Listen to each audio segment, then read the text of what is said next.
Fala aí galera, tudo bem com vocês? Aqui quem está falando é o professor André Luiz e mais um prazer aqui em estar fazendo mais uma lista aqui para ajudar vocês na prova, tá? Então é o seguinte, antes da gente começar essa aulinha aqui, a resolução dessas questões, curte esse vídeo, comenta, porque quando você faz isso, o YouTube entende que esse vídeo está sendo relevante, então ele é divulgado para mais longe. Então já te agradeço se você puder dar aquele joinha, se você puder comentar. E tamo junto, tá? Sem que vocês precisarem, só chamar que a gente está aqui resolvendo todas as questões para vocês. Seguinte, primeira questão. Em um supermercado, um trabalhador deseja mover uma caixa de massa de 100 kg por um piso que apresentam coeficientes de atrito estático e cinético, respectivamente iguais a 0,8 e 0,6. O trabalhador empurra a caixa, aplicando-lhe uma força paralela ao piso de intensidade de 700 newtons, com a caixa inicialmente em repouso, conforme sugere o esquema abaixo. Com relação a essa situação, podemos afirmar que, seguinte, a questão ele falou que o rapaz está empurrando a caixa, mas ela não deixa claro se a caixa saiu do repouso ou não, né? Ou se ela entrou em movimento. Então, seguinte, olhou para esse tipo de questão, o que a gente tem que calcular? A força de atrito estática máxima que ela vai suportar. Como assim? Bem, você pode confundir uma coisa que está mostrando aqui na questão, né? Ele diz que o coeficiente de atrito estático é de 0,8 e o coeficiente de atrito cinético é de 0,6. Você se pergunta, bem, quem é que eu vou utilizar? A minha caixa, se ela estiver parada, eu vou utilizar o meu coeficiente de atrito estático. Se a minha caixa estivesse em movimento, então eu utilizaria o meu Mi cinético, ou também chamado de Mi dinâmico. Então é o seguinte, como eu não sei se eu conseguir tirar a minha caixa do repouso, eu preciso calcular a força que deixa ela na inimência do movimento. Como assim inimência do movimento? É a força de atrito estática máxima que a caixa suporta para que ela ainda continue em repouso. Então eu vou calcular essa força de atrito estática máxima. Se a força que eu estou aplicando for menor, é porque a minha caixa continua em repouso. Se a minha força for maior do que essa força de atrito estática máxima, é porque a minha caixa está em movimento. Então é o seguinte, como é que eu calculo minha força de atrito? Então FAT, o meu FAT é igual a o Mi estático, porque eu estou fazendo para ela parada, a força de atrito estática máxima que deixa ela na inimência do movimento, vezes a normal. Só que quem é a minha normal? A minha normal ela vai ser exatamente igual à força peso. Então está aqui a minha força peso. E quem é a normal? É a reação contrária à superfície de apoio. Então a minha normal ela vai ser exatamente igual ao peso. Então vai ficar FAT igual ao Mi estático, que é 0,8, vezes o peso. Como é que eu calculo o peso mesmo? Peso é a massa vezes a gravidade. Então o meu peso é a massa vezes a gravidade. Então quem é a massa do meu bloco? É 100, vezes a gravidade, que é 10. Então, o meu FAT vai ser 0,8 vezes 100, que dá 80, vezes 10, 800 newtons. Então, a minha força de atrito estática máxima é de 800 newtons. Ou seja, quando eu estiver colocando uma força de 800 newtons sobre a caixa, ela está na inimência do movimento. Ou seja, ela está praticamente entrando em movimento. Só que o rapaz, ele fez? Ele colocou uma força de 700 newtons. Ou seja, ele não conseguiu mover a caixa. Então pense comigo aqui naquele terceira lei de Newton, no princípio da lei da ação e reação, né? A terceira lei de Newton, ação e reação. O que é que ela fala? Que se eu empurro algo com uma força, esse algo vai me empurrar de volta com uma força em sentidos opostos, de mesma intensidade e da mesma direção. Então pensa comigo, Se eu empurro a caixa com 700, é porque ela me empurra com quanto? Com 700. E quando eu falo que ela me empurra, porque ela vai permanecer no chão. Se eu coloco 700, ela tem que me empurrar de volta com 700. E esse que eu falo me empurrar é a força de atrito, que faz com que ela fique em repouso. Então, se eu colocar 400 newtons nela, quanto é que vai ser o atrito? 400. Se eu colocar 300, o atrito vai ser 300. Coloquei 700, o atrito vai ser 700. Então, a caixa não entrará em movimento e o atrito entre ela e o piso será de 700 newtons. Alternativa correta, letra A. Beleza? Vamos para a próxima. Segunda. O que ele fala? Você pode manter uma caixa em equilíbrio na iminência de deslizar, comprimindo-a contra uma parede vertical por uma força horizontal F. Sabendo que o peso da caixa é de 3 kg e que o coeficiente de atrito estático entre a caixa e a parede é igual a 0,75, considerando gravidade 10 metros por segundo ao quadrado, a intensidade da força F necessária para manter a caixa em equilíbrio é de... Enfim, vamos lá.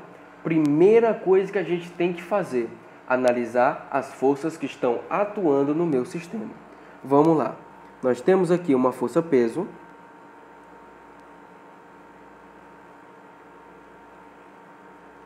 Temos também uma força de atrito que é contrária à tendência de deslizamento do corpo. Então, o meu corpo tende a deslizar para onde? Para baixo. Então, para onde é que vai estar meu atrito? Contrário a esse deslizamento. Então, ele vai estar exatamente nessa posiçãozinha aqui. Aqui vai ser o meu FAT. Eu estou colocando uma força pressionando o bloco contra a parede. Então, estou imprimindo nela uma força. Então, está aqui o meu F. Porém, o que é que nós temos também aqui? O meu bloco está encostado na parede, está em contato com a parede. Então, ele vai ter também o quê? Uma normal. O que é a normal, ela sempre é contrária à superfície de apoio. Então, aqui eu vou ter também a minha força normal. Ele falou, ele quer saber a força necessária para que o sistema ainda continue em repouso, ou seja, continue em equilíbrio. Ou seja, o meu peso tem que ser exatamente igual ao FAT. Porque pensa comigo, se o peso fosse maior do que o FAT, ele estaria o quê? Caindo. Não é? Ou seja, para estar exatamente parado, o FAT tem que ser exatamente igual ao peso. E a minha força tem que ser exatamente igual à minha normal. Então pronto, o meu sistema está em equilíbrio. Como é que eu calculo mesmo o FAT? Então, peso é igual ao FAT, que é o Mi vezes a minha normal. Só que quem é a minha normal é exatamente igual à força. Então, peso é igual ao Mi vezes a normal. Quem é a normal? A força, que é justamente o que eu quero descobrir. Então, isola a força. Quem é a força vai ser o peso dividido pelo Mi. Porque o Mi está multiplicando o F, então ele vai para o outro lado como? Dividindo. Então, a minha força vai ser o peso. Como é que eu calculo o peso mesmo? Massa vezes a gravidade. Então, o meu peso vai ser a minha massa, que é de 3, vezes a gravidade, que é 10. Ou seja, 30 newtons. Então, o meu peso vai ser um peso de 30 newtons. Então, vai ficar 30 dividido pelo coeficiente de atrito, que a questão já deu questão de nos dizer, que era 0,75. Então, vai ficar F igual a 30 dividido por 0,75. Então, a minha força vai ser exatamente igual a 40 newtons. Beleza? Deu para entender? Dúvida? Ó, comenta aí que a gente faz outro vídeo já, tirando tudo que você tiver de dúvida. Ok? Seguinte, vamos para a nossa terceira questão. Em um experimento de laboratório, para medir o coeficiente de atrito entre uma caixa e uma superfície, um estudante utiliza-se de um plano inclinado, de ângulo θ variável, apoiando a caixa de pequenas dimensões, conforme sugere o esquema a seguir. Sabendo-se que a inclinação máxima que permite à caixa permanecer em repouso é de 45 graus, o coeficiente de atrito estático entre a superfície e a caixa é de? Primeira coisa que você tem que fazer: analisar todas as forças que estão atuando no teu sistema. Então vamos lá. Falou de plano inclinado, sempre lembre, vai ter um Px e vai ser um Py. E você me pergunta, que raios é Px, que raios é Py? É a decomposição vetorial do peso. Então, aonde é que fica o meu Px? O meu Px fica para cá. Então vai ficar Px e para cá o Py. Eles são a decomposição da minha força-peso, que sempre aponta para o centro da Terra. Então, tem o meu Px e tem o meu Py. Falou de plano inclinado, de mais uma vez, eu tenho Px e tenho quem? Eu tenho quem? Py. Bem, pensa comigo. O bloco, ele tende a deslizar para baixo. Então, para onde está a minha força de atrito? Contrária a essa tendência de deslizamento dele. Então, minha força de atrito está exatamente aqui, contrária a essa tendência de deslizamento. Outra coisa, o meu bloco está apoiado. Se ele está apoiado, então automaticamente ele vai ter normal, que a normal ela é sempre contrária à superfície de apoio. Então, para cá eu vou ter a minha normal. Coloquei todas as forças que estão atuando no meu sistema, sim, né? Então, o que é que eu vou fazer? A análise. Não está em equilíbrio, eu quero saber justamente o Mi máximo para que o meu bloco permaneça em equilíbrio. Então é o seguinte, se está em equilíbrio, então é porque a minha normal é exatamente igual ao meu Py. E o meu Px é igual à força de atrito. Vamos partir aqui do Px igual à força de atrito, para ver o que é que acontece. Px é igual ao Φ, né? Só que como é que eu calculo mesmo o Φ? Então, Px vai ser igual ao Mi vezes a minha normal. Só que quem é a minha normal? A minha normal a gente viu que é exatamente igual ao Py. Então, aonde tem normal, eu posso muito bem colocar quem? Colocar Py. Então, vai ficar Px igual ao Mi vezes o Py. Aí você pergunta, sim, e agora o que é que eu vou fazer? Eu tenho um Px e tenho um Py. Bem, toda vez que você tiver questão de plano inclinado, lembre-se, o Px sempre vai ser peso vezes o seno da inclinação do plano, ou seja, o seno de θ. E quem vai ser o Py? Vai ser o peso vezes o cosseno de θ. Então, aonde tem Px, eu vou colocar quem? Peso vezes seno de θ. Aonde tem Py, eu vou colocar o quê? Peso vezes o cosseno de θ. Então, quem é o meu Px? De novo, peso vezes o seno de θ, que é igual a Mi vezes o Py. Quem é? Repita aí comigo, vai. Quem é o Py? Peso vezes o cosseno de θ. Peso vezes o cosseno de θ. Então, vamos lá. O que é que eu posso fazer aqui com esses pesos? São iguais, né? Corta. Então, quem é o meu Mi? O cosseno está multiplicando Mi, passa para o outro lado, dividindo. Então, meu Mi vai ser igual ao seno de θ dividido por o cosseno de θ. Quem é seno sobre cosseno? Vamos lá na trigonometria. Tangente. Então, o meu Mi vai ser exatamente igual a tangente de θ. Só que a minha questão falou que o meu θ vale quantos graus? 45 graus. Então, o meu Mi vai ser exatamente igual a tangente de 45, que vale 1. Então, para o meu bloquinho permanecer em equilíbrio, parado, em repouso, o meu Mi deve ser exatamente igual a 1. Beleza? Tudo jóia? Vamos para a próxima. A força de atrito é responsável tanto pela aceleração de um veículo quando as rodas empurram o solo para trás, sendo então empurradas para frente. Como também é responsável pela frenagem desse veículo quando as rodas diminuem sua rotação ou travam, empurrando então o solo para frente e sendo empurrado para trás. Em dada situação de pista seca, eita, que quase não sai, né?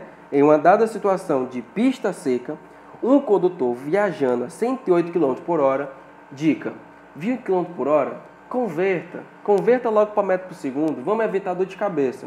Eu não vou nem terminar de ler logo, vou logo converter aqui. 108 km por hora é exatamente igual a 30 metros por segundo. Como é que a gente faz essa mágica? É só você pegar o de quilômetro por hora para metro por segundo, é só você pegar esse 108 e dividir ele por 3,6. Aí você vai achar 30 metros por segundo. Vamos continuar a questão. Realiza uma frenagem em um local onde o coeficiente de atrito estático e cinético entre os pneus e a pista são respectivamente 0,9 e 0,5. Considerando a gravidade local de 10 metros por segundo ao quadrado, determine a distância percorrida por esse veículo durante a frenagem até ele parar. Bem, até ele parar. Então, até ele parar, ele já aqui não deu as informações, né?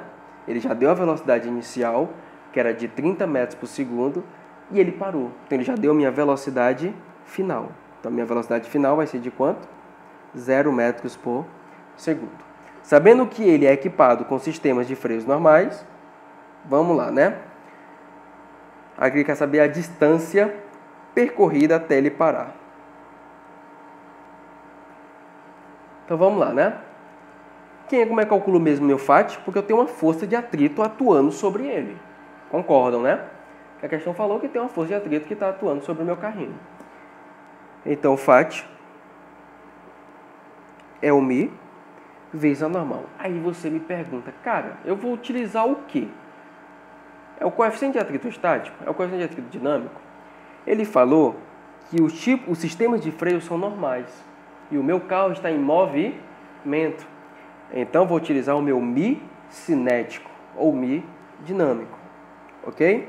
Então, quem é o meu FAT? FAT é igual ao μ dinâmico, que é quanto? 0,5 vezes a normal. Só que quem é a minha normal? A normal, ela vai ser igual a quem? Porque o meu movimento está na horizontal. Então, a minha normal, ela vai ser igual ao peso. Então, onde tem normal, eu vou colocar quem? O peso. Como é que eu calculo o peso? Massa vezes a gravidade. Beleza? Então, quem é o meu FAT? É 0,5 vezes a massa vezes a gravidade. Vamos deixar isso aqui guardadinho, né? Pensem comigo agora. A única força que vai atuar no carro, que vai fazer com que ele pare, é a força de atrito. Então, posso muito bem dizer que a minha força de atrito é a força resultante do meu sistema. Então, a força resultante é igual à minha força de atrito. Como é que eu calculo mesmo a minha força resultante? É a massa vezes a aceleração. Que é o meu FAT, só transcrever o que a gente acabou de fazer. Então, vai ficar 0,5 vezes a massa vezes a gravidade. O que é que eu posso fazer com essa massa? Tchá, né? Cortar ela. Então, a minha aceleração vai ser igual a 0,5 vezes a gravidade, que é 10. Então, a minha aceleração vai ser de 5 metros por segundo ao quadrado. Descobri minha aceleração. 5 metros por segundo ao quadrado. Lembrando que isso aqui é o módulo da minha aceleração. Por que módulo da minha aceleração? Lembra, ele está freando. Se ele está freando, ele está desacelerando. Então, a minha aceleração é uma aceleração o quê? Negativa. Ok? É uma desaceleração. Então, ela é negativa. Esse 5 metros por segundo ao quadrado é o módulo dela. Então, é o seguinte. Vai ficar. Eu tenho velocidade final, que é 0. Velocidade inicial, que é 30. E tenho a minha aceleração. Quero descobrir ΔS. Não tenho tempo. Então, qual é a equação que eu vou utilizar? A equação de Torricelli. Então, V ao quadrado é igual a V0 ao quadrado mais 2 vezes a tua aceleração vezes ΔS. Que é a tua velocidade final? 0. Inicial, 30 ao quadrado. Mais 2 vezes a aceleração. Lembre-se, eu estou desacelerando. Então, vai ficar menos 5, porque eu estou freando, vezes o ΔS, que é o que eu quero descobrir. Vai ficar 0 igual a 900 menos 10 ΔS. Então, vai ficar, vou pegar o menos 10 ΔS e passar para o outro lado, que vai ficar positivo. 10 ΔS igual a 900. Então, ΔS vai ser igual a 900 dividido por 10. Então, o meu ΔS vai ser exatamente igual a 90 metros. Alternativa correta, letra C. Vamos para a próxima. Quinta. A cana-de-açúcar, depois de cortada, é transportada até a usina por tremilhões, que são compostos pela cabine, também chamada de cavalo, e mais 2 reboques. Por lei, a carga máxima permitida, que pode ser transportada por um caminhão, é de 60 toneladas. Na situação abaixo, cada reboque suporta uma carga de 30 toneladas.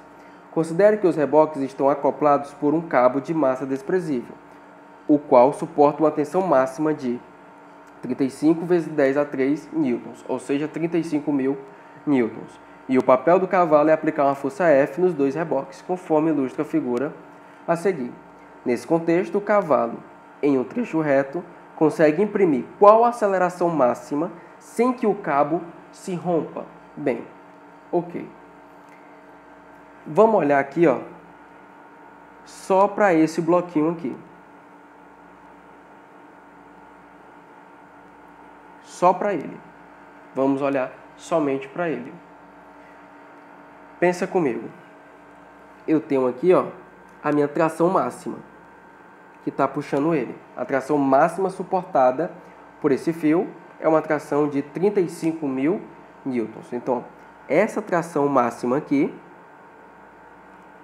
é a minha tração de 35.000 newtons. Vocês concordam comigo que quando ele está implicado, quando ele está agindo sobre ele, essa tração máxima, é porque ele vai estar sobre a máxima aceleração que possível. Mas para isso acontecer, ele tem que estar até o limite de massa, que é de quantas toneladas? 30 toneladas, ou seja, 30.000 quilogramas. Então, a única coisa que vai fazer, a única força que vai fazer com que esse bloco se desloque é a tração. Então, essa tração, ela vai ser exatamente igual à tua força resultante. Olhando só para esse bloco que está pintado de marca-texto. Então, e é justamente a tração máxima. Então, a tração máxima vai ser igual à força resultante. Quem é a força resultante? É a massa vezes a aceleração do bloco que está pintado. Então, quem é a tração máxima? 35.000 newtons. Igual a massa. Quem é a massa que está suportada nesse reboque? 30.000 quilogramas. Então, vai ficar 30.000 quilogramas. Vezes a tua aceleração. Que se a tua tração é máxima, então a tua aceleração vai ser a máxima permitida. A máxima possível permitida. Então, quem é a tua aceleração? Vai ser igual a 35.000 dividido por 30.000. Então, essa aceleração vai dar um valor quebradinho, né? Vai dar aproximadamente 1,17 metros por segundo ao quadrado. O que é que você faz? Corta esses 3 zeros, pega o 35 e divide por 30, vai dar aproximadamente 1,17 metros por segundo ao quadrado. Beleza? Deu para entender? Vamos para a próxima. Sexta. Nas academias de ginástica, usa-se um aparelho chamado pressão com pernas, leg press, né? Que tem função de fortalecer a musculatura das pernas. Este aparelho possui uma parte móvel, que desliza sobre o plano inclinado, fazendo um ângulo de 60 graus com a horizontal. Uma pessoa, usando o aparelho, empurra a parte móvel de massa igual a 100 kg e a faz mover ao longo do plano com velocidade constante, como é mostrado na figura. Gente, falou em velocidade constante, tá na prova, leu velocidade constante, sublime, é importante. Por quê? Eu não terminei de ler a questão, mas já posso deduzir o que vai acontecer. Falou de velocidade constante, é porque a nossa força resultante é igual a zero. Aí você me pergunta, cara, como, por que a força resultante é igual a zero? Meu lindo, minha linda, pense comigo. Velocidade constante, ela não varia. Quem é o meu vetor? Quem é a minha grandeza vetorial que faz com que a velocidade ela mude de módulo, né? Com que ela varie ou para mais ou para menos? É a minha aceleração. Se eu não tenho mudança de velocidade, é porque a minha aceleração é exatamente igual a quanto? A zero. Quem é força resultante? Massa vezes a aceleração. Se a aceleração é zero, é porque a minha força resultante é igual a quanto? A zero. Falou de velocidade constante, fique desconfiado. Minha força resultante é exatamente igual a zero. Enfim, vamos continuar. Como é mostrado na figura. Então está aqui a nossa figura que vamos fazer a questão. Considere o atrito desprezível entre o plano inclinado e a parte móvel e a aceleração gravitacional igual a 10 metros por segundo ao quadrado.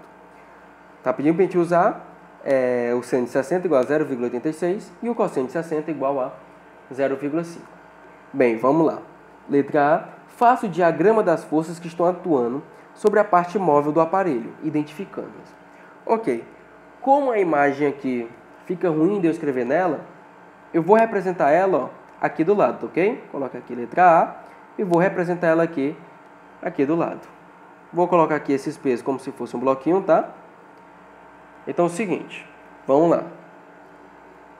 Falou de plano inclinado. Quem aqui tem aí?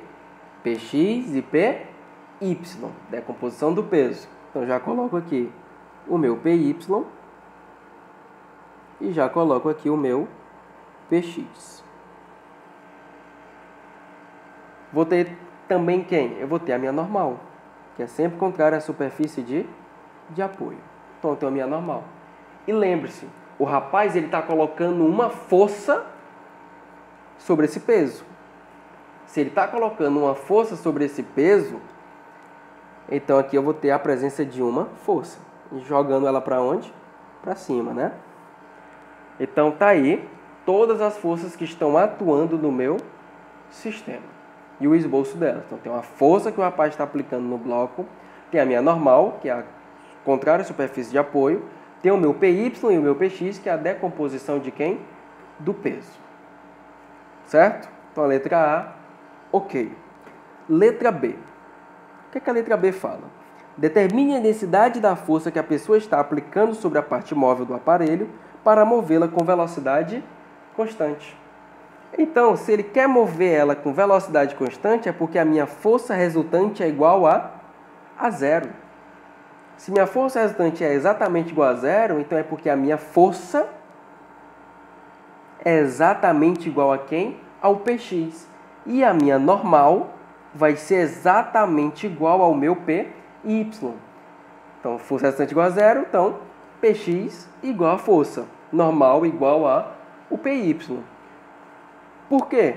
Pensa bem, se a tua força fosse maior do que o Px, a força resultante já não seria zero, porque ficaria força menos Px. Mas como eles são exatamente zero, é porque essas forças têm que ser exatamente iguais. Então, o F, ou seja, a minha força, ela é igual ao meu Px, assim como a minha normal é igual ao meu Py. E é justamente o que eu quero descobrir é a minha força. Então, eu vou utilizar essa equação. Força é igual ao Px, que é o meu Px, é o peso vezes o seno do plano inclinado, do ângulo do plano inclinado, seno de θ. Então, quem é a minha força? Vai ser o peso. Quem é o peso? Ele falou que o nosso peso aqui tem uma massa de 100 kg, né? Nosso objeto aqui, nosso bloco, tem uma massa de 100 kg. Então, vai ficar 100 vezes a gravidade, que é 10, vezes o seno de θ, que vai dar 0, o seno de 60, que meu ângulo aqui é 60, então meu ângulo de 60 aqui, seno de 60, 0,86. Vezes o seno de 60, que é 0,86. Então a minha força vai ser 100 vezes 10, 1000. 1000 vezes 0,86 vai dar 860 newtons. Então essa aqui é a força que o rapaz tem que colocar nos pesos, né? Para deslocar ele com velocidade constante. 860 newtons. Vamos para a próxima. Sétima. 4 funcionários de uma empresa receberam de guarda-caixas... Eita, aqui, calma, bora repetir de novo aqui que não quer sair, né? Vamos lá. 4 funcionários de uma empresa receberam a tarefa de guardar caixas pesadas de 100 kg em prateleiras elevadas de um depósito. Como nenhum deles conseguia suspender sozinho os pesos tão grandes, cada um resolveu montar um sistema de roldanas para realizar a tarefa. Então, nós temos o operário 1, o operário 2, o operário 3 e o operário 4. Calcule a força exercida por cada operário nos sistemas abaixo. Galera, seguinte. Sempre que a gente tem um sistema com polias, sempre que a gente tem nosso sistema com polias, é porque a gente quer facilitar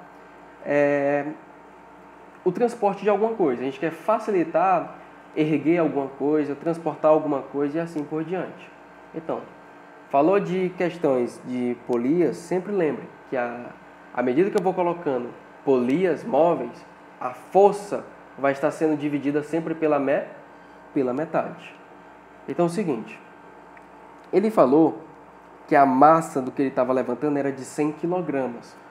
Então qual é o peso dessa caixa aqui? Massa vezes gravidade, 100 vezes 10 vai dar 1000 newtons. Então esse é o peso do meu bloco. Ó, tá vendo aqui, ó? Eu vou ter uma traçãozinha aqui e uma traçãozinha aqui. E ela vai dividir exatamente esse peso em duas partes, o quê? Iguais. Então aqui vai ficar 500 newtons e aqui 500 newtons. Então toda polia móvel, ela vai dividir a força pela metade. Então vai ficar 500, 500. Porém aqui, ó, eu coloquei duas polias, ó, fixas. Então ela não vai mudar em nada. Ou seja, esses 500 que está aqui, ó, na minha traçãozinha aqui, ó, como essas duas polias são fixas, vai ser a mesma força que eu vou estar aplicando aqui. Que é uma força de quanto? De 500 newtons. Ok? Então, a primeira, o que foi que aconteceu? Eu tenho os 1000, foi dividido em duas partes iguais. Que eu estou puxando com o quê? Com 500 newtons. Operário 2. Eu tenho aqui os meus 1000. Meu peso, né? Então ele vai ser dividido aqui em 500. Aqui também vai ser dividido em 500. Aí esse 500 aqui, ó, vai ser dividido também de novo em quem? Em duas partes. Em 250 e em 250. Que é exatamente a força que esse rapaz está puxando aqui.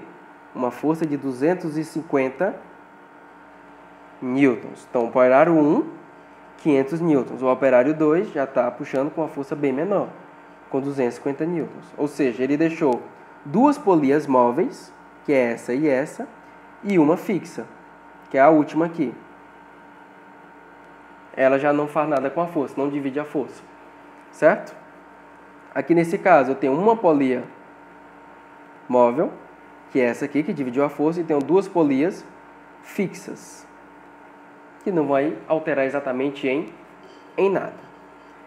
Nessa terceira operário aqui, eu tenho aqui de novo meus 1000 newtons, né?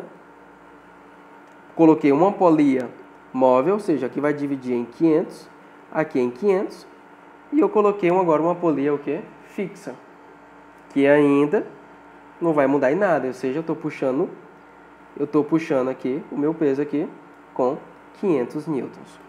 E o operário 4, eu tenho aqui 1000 newtons, que é o peso, e ele está puxando exatamente com 1000 newtons, ou seja, não ajudou em nada, porque essa polia aqui é uma polia fixa, não vai dividir a força. Então, esse aqui faltou aula de física, né? Então, o operário 2 foi o que fez menos esforço, foi aquele que utilizou mais a cabeça, né? Foi aquele que assistiu todas as aulas do professor Bruno direitinho.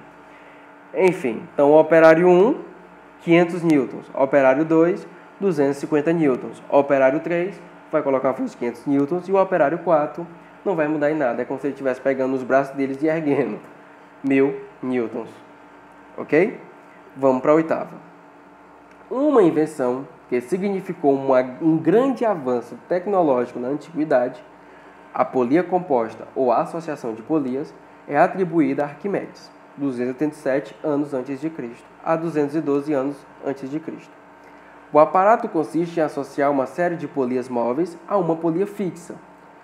A figura exemplifica um arranjo possível para esse aparato. É relatado que Arquimedes teria demonstrado para o rei Hierão, em outros arranjos desse aparato, movendo sozinho sobre a areia da praia, um navio repleto de passageiros e cargas, algo que seria impossível sem a participação de muitos homens. Suponha que a massa do navio era de 3.000 kg, que o coeficiente de atrito estático entre o navio e a areia era de 0,8 e que Arquimedes tenha puxado o navio com uma força F paralela à direção do movimento e de módulo igual a 400 N. Considere os fios e as polias ideais, a aceleração da gravidade igual a 10 metros por segundo ao quadrado e que a superfície da praia é perfeitamente horizontal. O número mínimo de polias móveis nessa situação, por Arquimedes, foi. Ok, vamos saber quantas polias móveis eu utilizei. Seguinte. Para mim conseguir arrastar ele, eu vou ter que conseguir vencer primeiro a força de atrito do meu navio com o solo, né? Então, eu tenho aqui, ó, uma força de atrito. Vou ter aqui a minha força de atrito. Como é que eu calculo mesmo minha força de atrito? Força de atrito, ela vai ser igual a μ vezes a normal.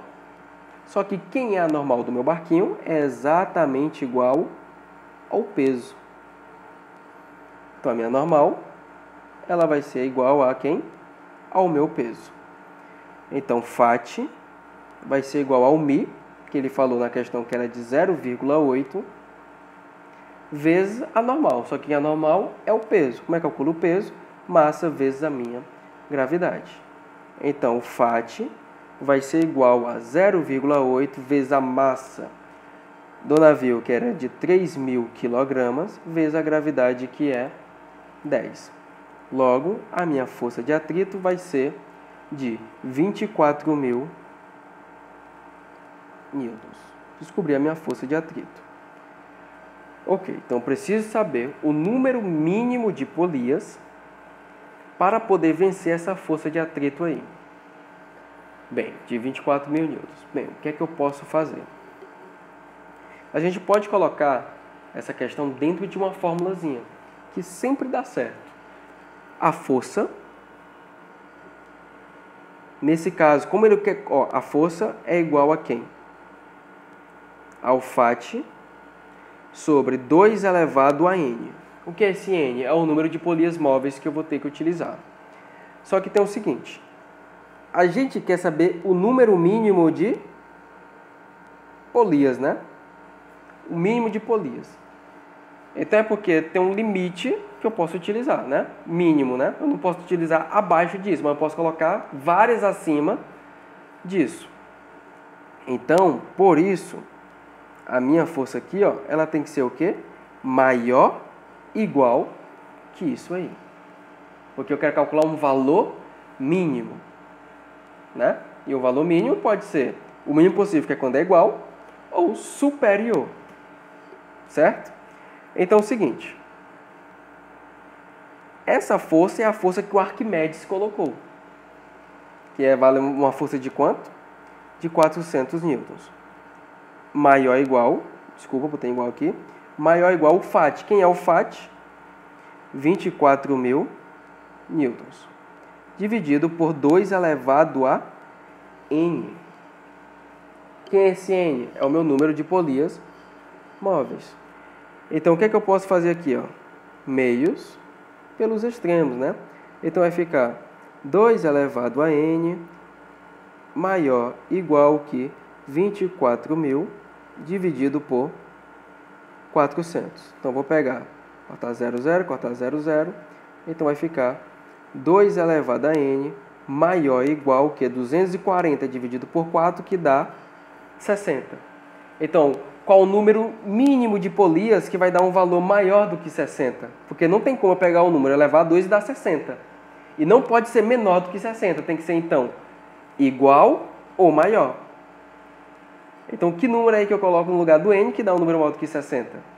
O 6. Então, meu número mínimo de polias, de polias móveis é exatamente igual a quanto? A 6. Alternativa correta, letra B. Certo? Tinha como fazer de outra forma? Tinha. Vou lhe explicar? Vou também. Pensa bem aqui comigo. Eu vou colocar aqui uma força de 400. Não é isso? 400 newtons. Então aqui também ficou uma força de 400 newtons. Se aqui tinha uma força de 400 newtons, é porque a força que estava aqui era uma força de 800 newtons. Então significa dizer que a outra força que estava na outra polia era uma força de 1.600 newtons. Na outra polia era uma força de 3.200 newtons. Na outra polia era uma força de 6.400 newtons. Na outra polia era uma força de quanto? 12.800 newtons. E a outra polia era uma força de 25.600 newtons. Ou seja, o que significa dizer isso? Porque eu parei lá de 25.600 newtons. Pensa comigo. O FAT é de 24.000. Se eu colocar qualquer força inferior a 24.000, o meu barco vai ficar o quê? Parado. Então, quando a minha tração chega em 25.600, é a força necessária para poder tirar ele da onde? Do repouso. Então eu paro aí porque ele quer saber o número mínimo de polias. Lembrando, a primeira aqui, ó, ela é o quê? Fixa. Então quem são as móveis? Seria aquela que está com o 800, né? O 1.600, o 3.200, o 6.400, o 12.800 e o que está no 25.600. Ou seja, no mínimo 6 polias. Então você poderia fazer dessa forma, pegando cada um até chegar no valor que seria superior aos 24.000, ou você poderia fazer na análise dessa formulazinha aqui. Ó, eu não vou passar para a nona. Eu vou voltar de novo aqui na outra questão, só para você entender por que eu utilizei essa fórmula. Eu vou utilizar o operário 2 como modelo, tá? Para você ver como sempre funciona. Então, quem é a força que o cara tem que colocar? A força que ele tem que colocar tem que ser igual ao peso do bloco, que é de 1.000, dividido por 2 elevado ao número de polias móveis. Então, quem é a força que eu tenho que colocar? É 1.000 dividido por 2 elevado a 2. Então, vai ficar 1.000 dividido por 4, que vai dar os 250 newtons. Então, nesse tipo de questão, pode usar essa questão aqui, essa fórmula, sem medo. Aí você fica, mas você colocou um igual aí.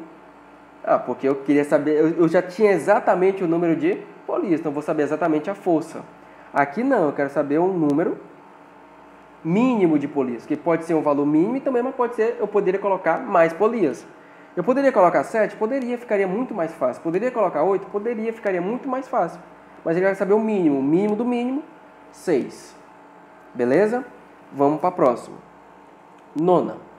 Um foguete de massa M partiu do repouso da posição A no solo horizontal e subiu verticalmente.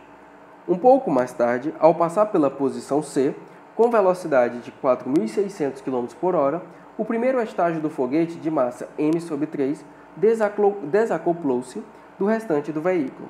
Imediatamente após o desacoplamento, devido à ação de forças internas, a velocidade escalar do primeiro estágio foi reduzida a 3.000 km por hora, na mesma direção e sentido da velocidade do foguete, conforme mostra a figura a seguir.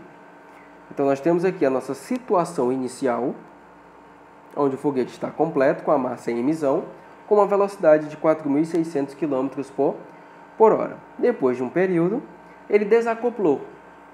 E logo após o desacoplamento, essa parte aqui, que foi com massa de m/3, ele passa a ter uma velocidade de 3.000 km por hora, na mesma direção e sentido da parte que ainda continuou avançando, que é essa aqui com a velocidade vc. Ok. Qual é a massa dela? Obviamente, 2m/3, né? Porque juntando as duas tem que ser m. Então, 2m/3 mais m/3 vai dar 3m/3, ou seja, mzão. Beleza? Vamos lá. Considerando a massa total do foguete m constante, a velocidade escalar vc do foguete em metros por segundo, sem o primeiro estágio, imediatamente após o desacoplamento ocorrido, será d.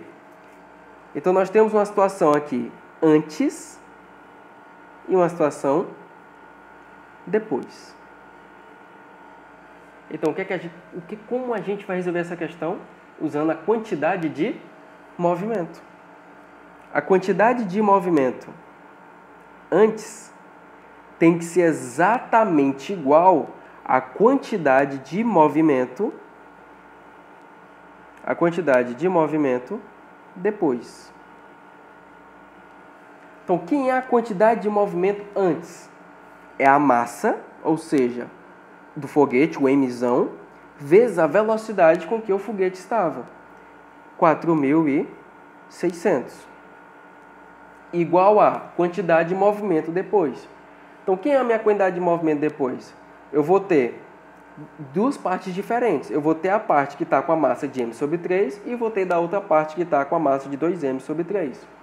Então, vai ficar a massa, vou botar aqui do primeiro aqui, m sobre 3 vezes a velocidade com que ele está, que é de 3.000 km por hora, mais a outra massa, que é de quanto? 2m sobre 3 vezes a velocidade de VC, que é o que eu quero descobrir. Então, vamos lá. Então, vai ficar 4.600m igual a... Posso simplificar isso aqui, não posso? 3.000 dividido por 3 vai dar 1.000. Então, vai ficar 1.000m mais 2mzão sobre 3 vezes VC. Observe aqui, ó, o m apareceu em todas as partes aqui. Então, o que é que eu posso fazer? Cortar. Posso cortar ele, porque apareceu em todos os termos. Então, vai ficar 4.600 igual a quem? A 2VC sobre 3 mais 1.000. O que é que eu vou fazer? Vou pegar esse 1.000, que está somando, passo para o outro lado, subtraindo. Então, vai ficar 2VC sobre 3 igual a 4.600 menos 1.000. Então, 2VC sobre 3 é igual a 3.600. Pensa comigo, se esse 3 está dividindo o VC, é porque antes ele estava fazendo o que do lado aqui do 3.600?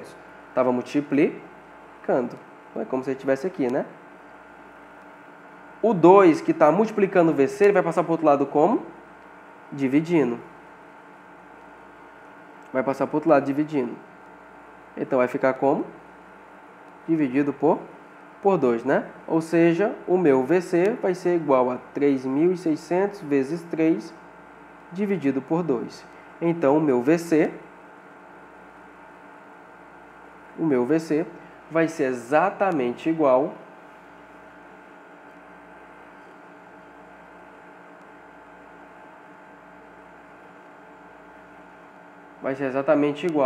a 5.400 km por hora. 5.400 km por hora. Só que ele quer a resposta em metros por segundo. Então, basta a gente fazer o quê? Dividir isso aqui por 3,6, que vai dar 1.500 metros por segundo. Então, tá aí a minha velocidade VC, que é de 1.500 metros por segundo. Alternativa correta, letra B. Vamos para a próxima. Questãozinha teórica, né? Muitos carros possuem um sistema de segurança para os passageiros chamado airbag. Este sistema consiste em uma bolsa de plástico que é rapidamente inflada quando o carro sofre uma desaceleração brusca, interrompendo-se entre o passageiro e o painel do veículo. Em uma colisão, a função do airbag é aumentar o intervalo de tempo de colisão entre o passageiro e o carro, reduzindo assim a força recebida pelo passageiro. Alternativa correta, letra A. Ele vai aumentar o intervalo no tempo de colisão para assim reduzir a força recebida pelo passageiro, minimizando assim o quê? Os danos por ele sofrido. Vamos para a próxima. 11. Para entender a importância do uso do capacete, considere-se um exemplo de uma colisão frontal de um motoqueiro com massa de 60 kg com um muro. Suponha que ele esteja se deslocando com uma velocidade de 72 km por hora. 72 km por hora, vamos logo converter, né? Divide por 3,6. Isso aí vai dar exatamente 20 metros por por segundo, quando é arremessada em direção ao muro na colisão. Suponha que o tempo de colisão dure 0,2 segundos até que ele fique em repouso e que a força do muro sobre o motoqueiro seja constante. A intensidade dessa força em newtons é de... Então, como é que a gente resolve essa questão? Através do teorema do impulso. Quem é o impulso? É a variação da quantidade de movimento. Quem é o impulso? Força vezes o tempo que se passou. Força vezes o tempo. Igual a variação da quantidade de movimento, que é a massa, que vai ser a massa vezes a nossa velocidade. Então é o seguinte, quem é a força? É o que eu quero descobrir, a intensidade média da força enquanto durou essa colisão, né? Esse arremesso, o motoqueiro saiu da moto, bateu na parede e logo depois o sistema ficou em repouso. Então a força é o que eu quero descobrir. O tempo durou quanto? 0,2 segundos. A massa é de 60 kg, com uma velocidade de 20 metros por segundo. Então vai ficar força igual a 60 vezes 20 dividido pelo 0,2. Isso aqui vai ficar exatamente igual a... Se você pegar o 20 e dividir pelo 0,2, isso vai dar 100, né? 100 vezes 60 vai dar 6.000 newtons. Então, a força média em newtons, né, da intensidade desse choque vai ser uma força de 6.000 newtons. Beleza? Basta utilizar o teorema do impulso. Impulso é igual a variação de quantidade de movimento. Então, quem é o meu impulso? Força vezes o tempo. Quem é a variação da quantidade de movimento? Massa vezes a tua velocidade. Certo? Aqui foi porque eu coloquei direto, mas você pode estar perguntando o seguinte: ah, mas é variação. Beleza, é variação, não é? Então fica a quantidade de movimento final menos a quantidade de movimento inicial, né? Ou seja, vai ficar mvf menos mv0, né? Só que a velocidade final é quanto? Vai ficar 0, né? Então, uma das velocidades é 0, então vai ficar só a massa vezes a velocidade. Foi por isso que eu coloquei logo massa vezes velocidade.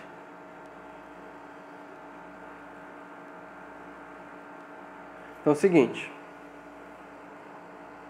Questão 12. Uma menina de 40 kg é transportada na garupa de uma bicicleta de 10 kg a uma velocidade constante de módulo de 2 metros por segundo, por seu irmão de 50 kg. Em dado instante, a menina salta para trás com uma velocidade de módulo de 2 metros por segundo em relação ao solo. Após o salto, o irmão continua na bicicleta, afastando-se da menina. Qual o módulo da velocidade da bicicleta em relação ao solo imediatamente após? Admita que durante o salto o sistema formado pelos irmãos e pela bicicleta seja isolado de forças externas. Pensa bem, eu tenho um momento antes e vou ter um momento depois. Então, como é que eu posso resolver essa questão? A quantidade de movimento antes tem que ser exatamente igual à quantidade de movimento depois. Quem é a quantidade de movimento que eu tenho antes? Pensem comigo. Imagina que nesse primeiro momento aí, eu vou ter só um bloco só. Eu vou ter só uma massa só. Como assim? Eu vou ter a massa da menina, a massa da bicicleta e a massa do irmão dela. Então, isso aí tudo vai fazer um só bloco. E vai estar com uma velocidade, todo mundo vai estar com uma velocidade de 2 metros por segundo. Então, quem é a quantidade de movimento antes?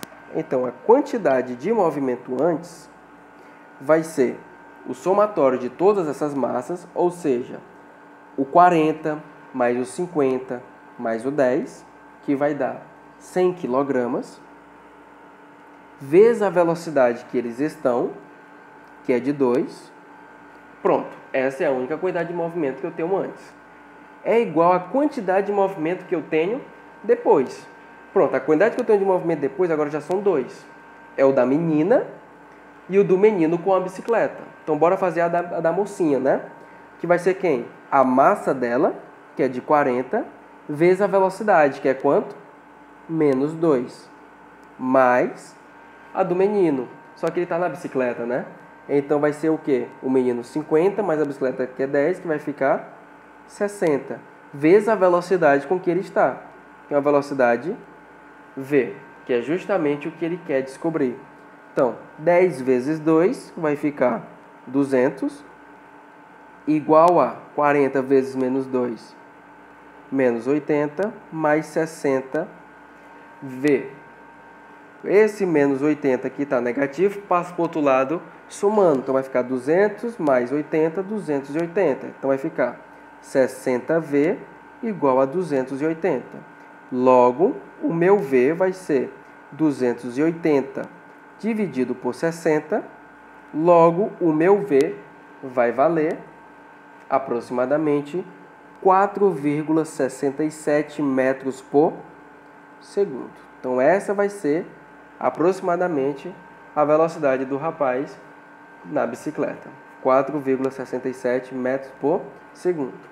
Basta analisar a quantidade de movimento antes com a quantidade de movimento depois. Vamos para a próxima. 13. Um brinquedo muito simples de construir e que vai ao encontro dos ideais de redução, reutilização, reciclagem de lixo é retratado na figura. A brincadeira em dupla consiste em mandar o bólido de 100 gramas, feito de garrafas plásticas, um para o outro. Quem recebe o bólido mantém suas mãos juntas, tornando os fios paralelos, enquanto aquele que o manda, abre com vigor os braços, imprimindo uma força variável conforme o gráfico. Então, nós temos aqui um gráfico força pelo tempo. Considere que a resistência ao movimento causado pelo ar e o atrito entre a garrafa e os fios sejam desprezíveis. O tempo que o bólido necessita para deslocar-se de um extremo ao outro do brinquedo seja igual a superior a 60 segundos. Com base nas informações, calcule o impulso resultante para o intervalo de 0 até 0,6 segundos. Dica: ele quer saber o impulso do intervalo de 0 até 0,6. O meu gráfico é um gráfico de força pelo tempo. Quem é o impulso? Força vezes a variação do tempo. Força vezes o tempo. Então, se eu calcular esta área aqui, do intervalo de 0 até 60, é como se eu estivesse calculando quem? O meu impulso. Isso aí é um triângulo. Então, como é calcular a área do meu triângulo? Base vezes altura dividido por 2. Então, quem é a minha base? 0,60. Quem é a minha altura? 8. Tudo isso aqui dividido por 2. Então, o meu impulso ele vai ser exatamente igual a 2,4 newton segundo. Então, a letra A está resolvida, que é justamente o impulso resultante para o intervalo de 0 até 0,6, 2,4 newtons segundos. Letra B. A velocidade de chegada do bólido ao outro extremo em metros por segundo, iniciando a brincadeira com o bólido em um dos extremos do brinquedo, com velocidade nula. Bem, como é que a gente pode resolver essa questão? Aqui a gente pode resolver utilizando o teorema do impulso. Por quê? Impulso é igual a variação de quantidade de movimento. Então, o impulso é igual a ΔQ. Só que como ele falou que a velocidade inicial ele parte do zero, então eu vou ter só uma velocidade, né? Que vai ser a final, que é a que eu quero descobrir. Então vai ficar o impulso, que a gente acabou de descobrir na questão, que é de 2,4, é igual a massa do bólido, porque como é que calcula a quantidade de movimento? Massa vezes velocidade. Quem é a massa do bólido? 100 gramas. Coloco 100 aqui? Não, tem que colocar em quilograma. Basta dividir por 1000, que fica 0,1 kg, vezes a velocidade, certo? Só para você não confundir, eu vou colocar aqui a fórmulazinha e vai ser igual a massa vezes a velocidade, certo? Quem é a massa? 100 gramas, né? Ele falou aqui na questão, ó, 100 gramas. Utilizo 100 gramas? Não, utilizo 0,1 quilogramas. Quem é a minha velocidade? É o que eu quero descobrir. Quem é o meu impulso? A questão já me deu. Aliás, eu descobri na letra A que é 2,4. Então, a minha velocidade vai ser de 2,4 dividido por 0,1. Ou seja, a minha velocidade é de 24 metros por segundo. Então, essa é a minha velocidade. 24 metros por segundo. Como foi resolvida? Utilizando o teorema do impulso. Impulso é igual à variação da quantidade de movimento. Questão 14. Em um acidente de trânsito, um automóvel de 2.500 kg bate na traseira de outro de massa igual a 1.500 kg, que se encontrava parado no sinal vermelho. O motorista do primeiro carro alega que, ao colidir com o segundo, estava somente com 10 km por hora. A perícia constatou que o primeiro automóvel arrastou o segundo por uma distância de 10 metros até parar. Levando em conta que o coeficiente de atrito cinético entre os pneus e o asfalto da via é de 0,5, determine a velocidade aproximada do primeiro veículo no instante da colisão. Bem, vamos lá. Vou passar aqui, ó, porque eu vou fazer... Essa questão precisa de um pouquinho mais de folha. Então é o seguinte. Então, a questão 14. Então, nós temos dois casos aqui iniciais que a gente precisa analisar. Certo? Quais seriam esses casos? Seguinte. Eu tenho um cara aqui. O carrinho, né? Que ele está com uma velocidade V, que eu não sei qual é. E eu tenho outro aqui que está parado. Então, a velocidade aqui inicial do cara. O outro lá era 0, né? Ele estava parado no sinal. E o outro estava com a velocidade se aproximando. Aí o que é que acontece? Ele bate e ainda arrasta o outro para frente. Ou seja, vai ficar mais ou menos assim. Grudou aqui no outro e eles seguiram juntos. Opa! Aí eles seguiram juntos.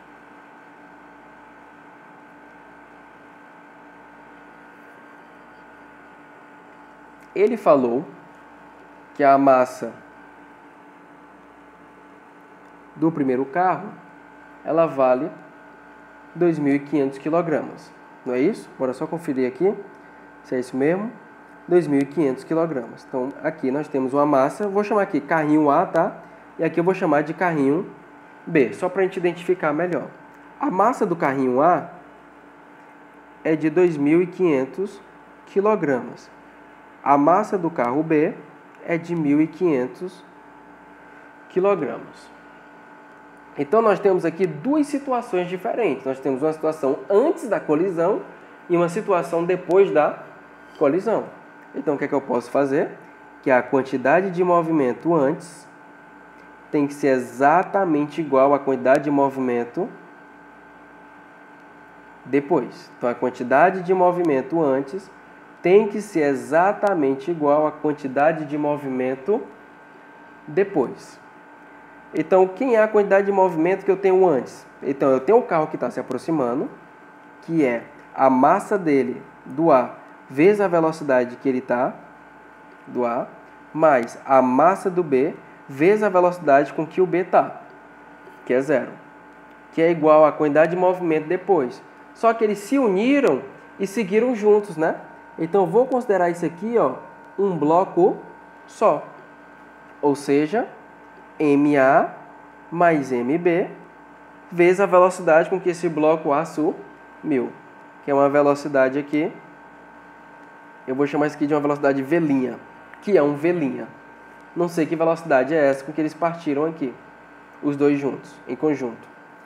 Então é o seguinte, então vai ficar a massa de A, que é 2.500, vezes a velocidade de A, que é o que eu quero descobrir, a velocidade inicial dele, com que ele estava, antes de bater no carro, mais a massa de B vezes a velocidade de B, que é zero, porque ele estava parado, igual a massa de A mais a massa de B, ou seja, 2.500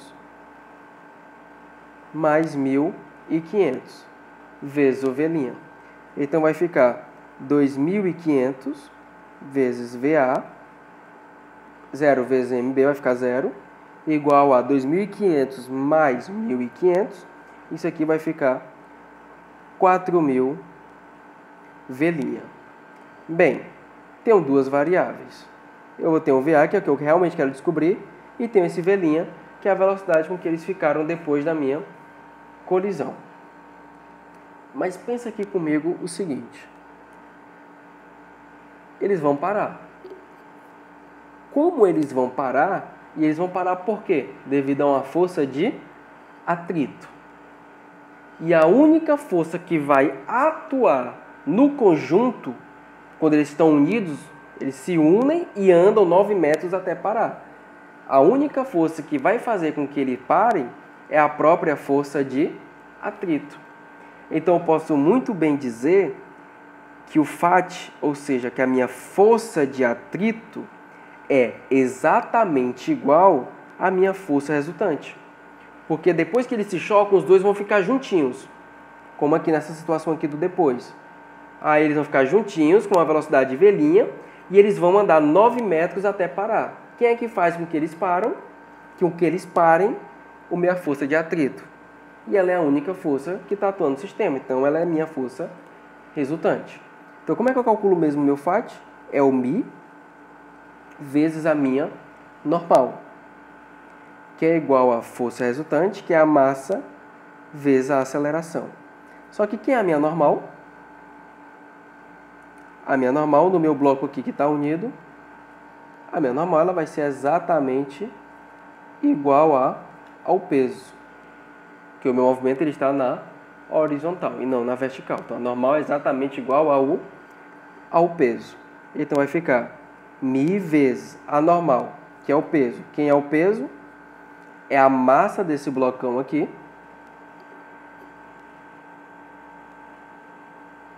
Que a gente já viu que é de 4.000. Vezes a gravidade, que é 10. Igual a massa, que é 4.000, vezes a aceleração. Quem é o μ? A questão mandou utilizar o μ igual a 0,5. Então, onde tem esse μzinho aqui, também a gente coloca 0,5, que é o meu coeficiente de atrito. Então, vai ficar 0,5 vezes 4.000 vezes 10 igual a 4.000 vezes o A. O que é que eu posso fazer com 4.000?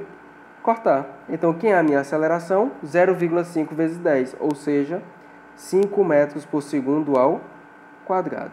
Lembrando que essa aceleração aqui é um módulo da minha aceleração, porque de fato eu estou freando. Se eu estou freando é porque se eu estou desacelerando, então ela é o quê? Negativa. Certo? Então ela vai ser uma aceleração o quê? Negativa. Isso aqui é só o módulo, por isso que está positivo. Então achei a minha aceleração. Tem como eu achar agora o meu V'? Tem. Por quê? Como é que eu vou utilizar esse V'? Eu tenho o V', eu não tenho o V', mas eu tenho a velocidade final que é quanto? 0. E eu sei que a minha aceleração é quanto? 5 metros por segundo ao quadrado. E eu tenho uma distância percorrida, que é uma distância de 9 metros. Então, o que é que basta a gente fazer? Torricelli. A equação de Torricelli. Então, é o seguinte. Vamos lá. Por que eu coloquei V'? Porque pense comigo, vamos raciocinar aqui. Esse V' aqui ó, é a velocidade inicial desse bloco. Por isso que eu coloquei o V'. Que é justamente o que eu preciso descobrir aqui, ó, onde tem um 4.000 vezes V'. Eu preciso descobrir essa velocidade com que eles partiram, os dois juntos. Então, os dois se chocaram e partiram com uma velocidade. Que velocidade é essa? Uma velocidade V'. Que velocidade é essa? Achei a aceleração, que é de 5. Eu já sei que ele vai parar numa desaceleração de 5 metros por segundo ao quadrado e percorrendo uma distância de 9 metros. Então eu descubro a minha velocidade inicial a partir do choque dos dois juntos começaram a andar, que é o meu V'. Então vai ficar a velocidade final ao quadrado igual a velocidade inicial ao quadrado, que é o meu V' ao quadrado, mais 2 vezes a aceleração ΔS. Então vai ficar 0 ao quadrado igual a V' ao quadrado, mais 2 vezes a aceleração, que é menos 5. Lembrando, estou desacelerando, então é por isso que é negativo. Vezes a minha distância percorrida, que é 9. Então vai ficar V' ao quadrado. Aliás, o ΔS é 9 mesmo? Opa! 9 não, vocês não onde eu tiro esse 9, né? A minha distância é 10 metros, tá? Perdão. Não sei de onde eu tirei esse 9. O meu ΔS é 10 metros. Tá aqui, ó. 10 metros. Então, aonde tem ΔS, eu substituo por 10. Então, vai ficar 0 ao quadrado igual a V' ao quadrado, mais 2 vezes menos 5, vezes o ΔS, que é 10. Então, vai ficar 0 igual a V' ao quadrado. Aí vai ficar 2 vezes menos 5, menos 10. Menos 10 vezes 10 vai ficar menos 100. Então, vai ficar V' ao quadrado igual a 100. Peguei esse menos 100 e passei para o outro lado positivo. Então, meu V' vai ser igual a raiz de 100. Então, meu V' vai ser igual a quanto? 10 metros por segundo. Ou seja, 10 metros por segundo é a velocidade com que eles vão junto, a partir que aconteceu o choque, a velocidade com que eles vão partir juntos. Uma velocidade de 10 metros por segundo. Agora é só a gente substituir nessa equaçãozinha que eu já tinha. Aí eu descubro o valor do VA, que é a velocidade inicial do VA antes da batida. Então vai ficar 2.500 vezes VA igual a 4.000 vezes o V', ou seja, vezes 10. Então vai ficar VA igual a 40.000 dividido por 2.500. Então, meu VA vai ser exatamente igual a 16 metros por segundo. Só que o cara falou lá na questão que ele falou que estava com 10 km por hora, né? Então, vamos transformar isso aqui para km por hora. Basta a gente multiplicar isso aqui por 3,6. Então, meu VA vai ser exatamente 16 vezes 3,6, que vai dar aproximadamente 57, aliás, vai dar exatamente 57,6 km por hora. Ou seja, ele mentiu. Ele não estava a 10 km por hora. Ele estava a uma velocidade de 57,6 km por hora. Essa era a velocidade real dele no momento antes da batida. Vamos voltar aqui. Vamos para 15. Elevadores, em geral, usam o sistema de contrapesos na movimentação da carga de passageiros, reduzindo assim o esforço realizado pelo motor no controle da aceleração de todo o sistema. Na figura abaixo, temos um sistema de elevador bem simples, conhecido como máquina de Atwood, muito usada nos estudos de dinâmica. Considerando as massas do elevador e do contrapeso respectivamente iguais a 600 kg e 400 kg, a aceleração de descida do elevador em metros por segundo ao quadrado é de... Bem, questão bem simples, né? O elevador aqui, eu vou ter um peso, ele tem uma massa de 600 kg, então ele vai ter um peso de 6.000 newtons. Ah, como é que eu sei que é 6.000 newtons? Massa vezes a gravidade. Massa é 600, gravidade é 10, 6.000 newtons. E aqui eu tenho uma tração. Já o contrapeso, eu vou ter um peso agora de 4.000 newtons. E eu tenho aqui uma tração. Eu tenho uma corda, né? Se eu tenho uma corda, eu tenho uma tração. Então, o que é que eu vou fazer? A gente analisa bloco por bloco separadamente. Então, eu vou primeiro analisar o meu elevador. Então, o elevador é ele que está caindo, né? Eu quero justamente descobrir a aceleração com que ele está caindo, que ele leva para cair. Então, se ele está caindo, é porque o peso dele é maior do que a tração. Ou seja, quem é a força resultante que está atuando sobre o elevador é o 6.000 menos a tração. Porque ele está caindo. Não tem como, né? Não tem como. Se o peso fosse igual à tração, ele estaria parado. Se a tração fosse maior do que o peso, ele estaria subindo. E ele não está descendo? Então é porque o 6.000, o peso dele é maior do que a tração. Então fica 6.000 menos a tração igual a massa do elevador vezes a aceleração. Analisei a equação do elevador. Agora eu vou analisar a equação do meu contrapeso. Vamos analisar agora. Agora é o seguinte, agora ele está subindo, ou seja, a tração ela superou o peso. Então quem é a minha força resultante no contrapeso é o maior menos o menor, ou seja, a tração menos 4.000, igual a massa do contrapeso vezes a aceleração. Depois que você analisar as duas equações separadamente, ou seja, do elevador e do contrapeso, você adiciona elas. Sempre siga esse passo. Tem mais de um bloco, faça os dois separadamente. Achou as equações dos dois blocos, soma as duas. Então, vai pegar, então, 6.000 menos T, igual a massa do elevador vezes a aceleração, T menos 4.000, igual a massa do contrapeso vezes a aceleração. O que é que eu vou fazer? Vou somar as duas.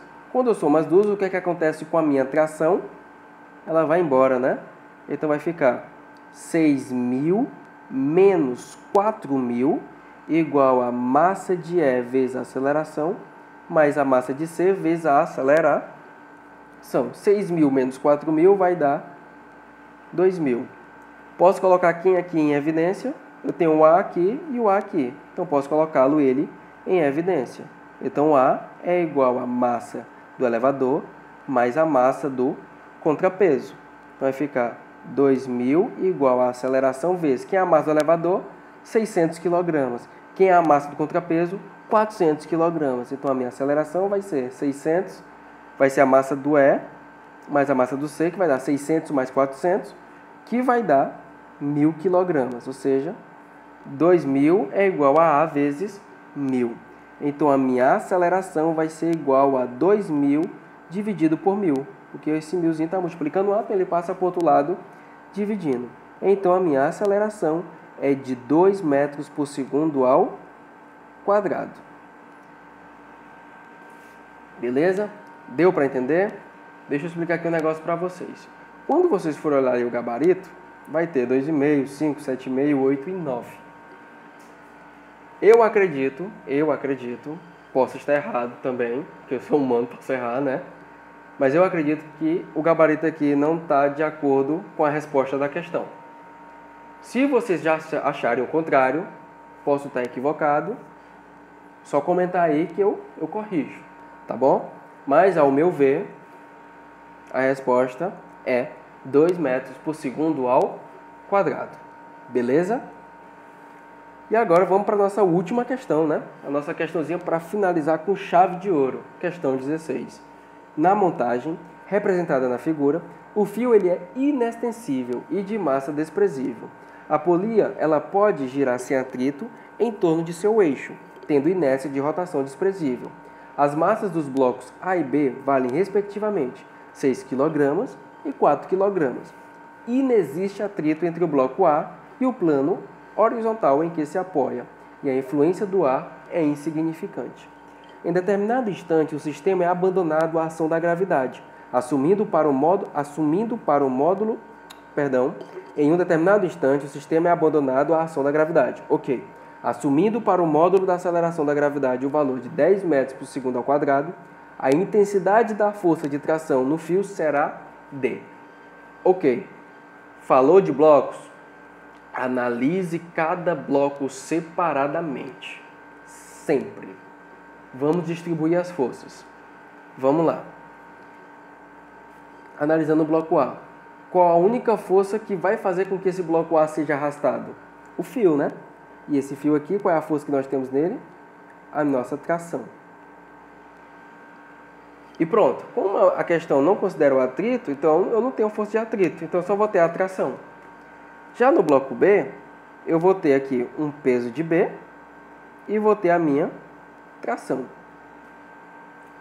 Tá aí todas as forças que estão atuando no meu sistema, né? No bloco A também aqui, ó, eu vou ter o meu peso e vou ter a minha normal, né? Só que como o movimento é na horizontal, eles vão o quê? Se cancelar, porque são exatamente iguais. Então é o seguinte, vamos fazer a força resultante do bloco A. Quem é a força resultante do bloco A? Só tem uma força atuando nele, que é a atração.